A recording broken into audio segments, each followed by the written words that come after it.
सरस्वती नदी के बारे में आपने कभी न कभी सुना ही होगा, लेकिन आज तक इस नदी को देखने का सौभाग्य किसी को नहीं मिल पाया।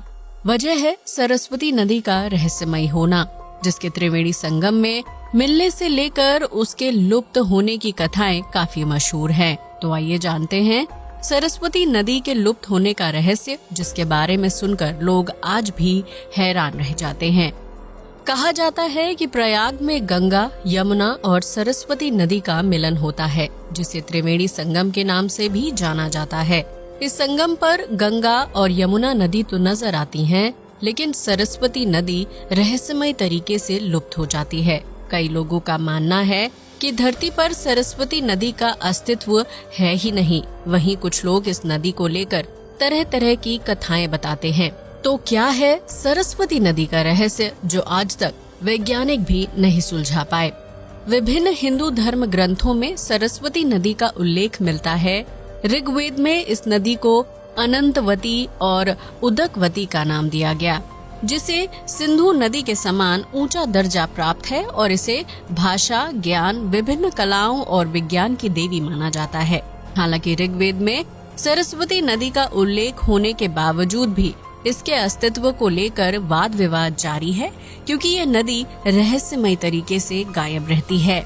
माना जाता है कि आज से हजारों साल पहले सरस्वती नदी हिमालय के ग्लेशियर से निकलती थी और पंजाब के पटियाला से होते हुए हरियाणा के अंबाला, कुरुक्षेत्र और कैथल के रास्ते त्रिवेणी संगम पर मिलती थी। इस नदी का जल कभी भी सूखता नहीं था और जहाँ जहाँ से सरस्वती नदी गुजरती थी, उन जगहों पर बड़ी मात्रा में ज्यादा खेती की जाती थी। इतिहासकारों की माने तो सरस्वती नदी का इतिहास हड़प्पा और मोहनजोदड़ो सभ्यता से भी पुराना है। ऐसे में इस नदी के अस्तित्व को लेकर फ्रेंच प्रोटो हिस्टोरियन माइकल डेनिनो ने गहन शोध किया। The lost river on the trails of Saraswati. Saraswati नदी के अस्तित्व को लेकर लोगों की दिलचस्पी तब बढ़ गई जब माइकल डेनिनो ने अपने शोध के आधार पर the lost river on the trails of Saraswati नामक किताब लिखी। इस किताब में उन्होंने बताया कि सरस्वती एक समय पर बहुत बड़ी नदी हुआ करती थी, जो पहाड़ों से बहते हुए निचले इलाकों तक पहुंचती थी। बरसात के मौसम में सरस्वती नदी के किनारे 3 से 10 किलोमीटर तक चौड़े हो जाते थे। हालांकि बदलते मौसम का असर धीरे धीरे सरस्वती नदी के बहाव पर पड़ने लगा और वो कई जगहों पर एक छोटी धारा का रूप लेने लगी। द लॉस्ट रिवर पुस्तक से पता चलता है कि सरस्वती नदी हड़प्पा काल से भी पुरानी थी, जो 4000 ईसा पूर्व के बीच सूखने लगी थी। वहीं दूसरे भौगोलिक परिवर्तनों के कारण 2000 वर्ष पहले सरस्वती नदी रहस्यमय तरीके से गायब हो गई। माइकल डेनिनो ने अपनी किताब में ये भी बताया कि तकरीबन 5000 साल पहले सरस्वती नदी के पानी में यमुना और सतलुज नदी का पानी मिलता था। कुछ दूर यमुना नदी के साथ बहने के बाद सरस्वती नदी आगे जाकर हरियाणा और पंजाब की दूसरी नदियों, नालों और घग्गर में मिल जाती थी। घग्गर के रूप में बहते हुए सरस्वती नदी राजस्थान और बहावलपुर से होते हुए कच्छ के रण में लुप्त हो गई। वैज्ञानिकों का मानना है कि थार के रेगिस्तान में पानी का कोई स्रोत नहीं है, लेकिन उस जगह पर चमत्कारी रूप से कुछ ताजे पानी के स्रोत मिले हैं। वहीं जैसलमेर में भी बरसात बहुत कम होती है, जबकि वहां भूजल 50 से 60 मीटर की गहराई पर ही मिल जाता है। साल भर भीषण गर्मी पड़ने के बावजूद भी इस इलाके के कुएं कभी नहीं सूखते, जिससे ये अंदाजा लगाया जाता है कि सरस्वती नदी के लुप्त होने के कारण उसका पानी भूजल में परिवर्तित हो गया।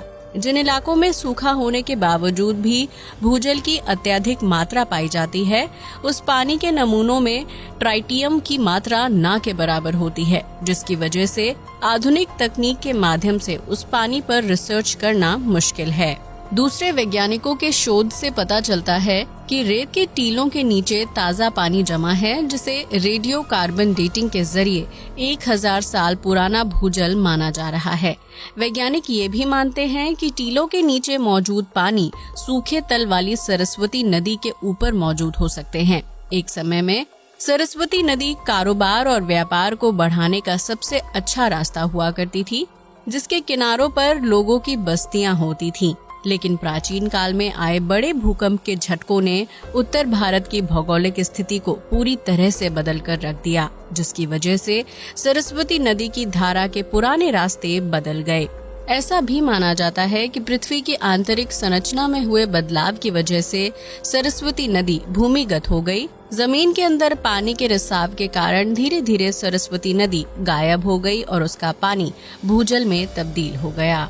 सरस्वती नदी के गायब हो जाने के कारण उस दौरान संसार की सभी सभ्यताओं को वैश्विक सूखे का सामना करना पड़ा। परिणाम स्वरूप 2200 ईसा पूर्व में मेसोपोटामिया की सुमेरियाई सभ्यता पूरी तरह खत्म हो गई। इसी दौरान मिस्र का पुराना साम्राज्य भी बदलती जलवायु के कारण समाप्त हो गया। माइकल डेनिनो की किताब में इस बात का भी जिक्र मिलता है कि सरस्वती नदी के अचानक लुप्त हो जाने के कारण राजस्थान का एक बहुत बड़ा इलाका बंजर हो गया। प्राचीन भारत का नक्शा देखने पर पता चलता है कि सरस्वती नदी का बहाव सिंधु नदी के रास्ते के आसपास था। ऐसे में केवल सिंधु नदी और उसकी सभ्यता ही नहीं बल्कि सरस्वती का इतिहास भी भारत में सबसे पुराना है।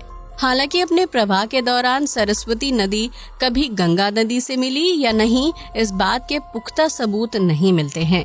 लेकिन वैदिक काल में दृशदवती नामक एक अन्य नदी का भी जिक्र मिलता है, जो सरस्वती की सहायक नदी थी। कालांतर में भूकंप के भयानक झटकों की वजह से हरियाणा और राजस्थान की जमीन पर पहाड़ ऊपर उठ खड़े हुए, जिसकी वजह से नदियों के बहाव की दिशा बदल गई।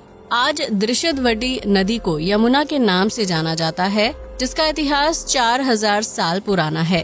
भूकंप के कारण सरस्वती नदी के जल का कुछ हिस्सा यमुना में समाहित हो गया और साथ साथ बहने लगा, जिसकी वजह से प्रयाग में गंगा और यमुना के मिलन के साथ सरस्वती नदी के मिलन को त्रिवेणी संगम कहा जाता है।